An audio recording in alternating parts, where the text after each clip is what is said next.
This is a little bit more interesting. I had a better time creating the code for this. Videos made a lot more sense this time around and kind of knew more what I was doing and understood the code a little bit better, which was really good.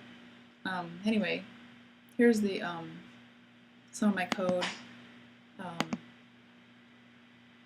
It's pretty much what I followed through on the videos. I just changed a little bit of it around to make it more my own.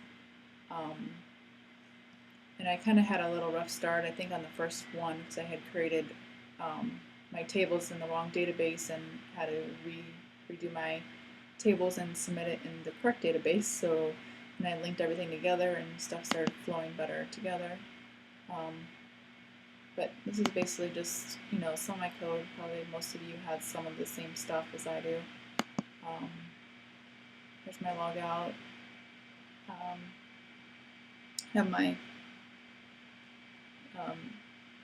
information in these brackets, so that kind of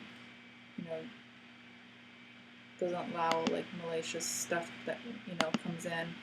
Here in a logout, you have to kind of clean out the garbage can, and then when you go back log in, then it's a clean slate and there's no malicious code in there, or somebody can't find your password or all that kind of good stuff.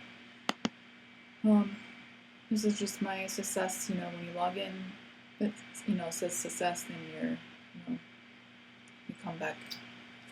It says good stuff. Anyways, here's some of my CSS coding that I did. Just making the page look a little bit pretty. It's nothing too in depth. Just to make it look nice.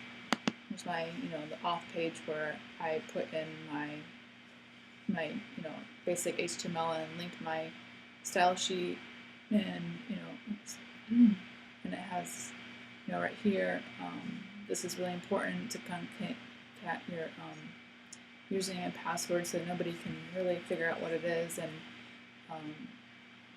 adding some salting and which adds on some decimals to your actual password so that your password doesn't come out as password in the database, so it's actually secure, and whoever has those keys to the database that can't really see what your password really is. So that's really nice to know, and you should use it on all your database structures.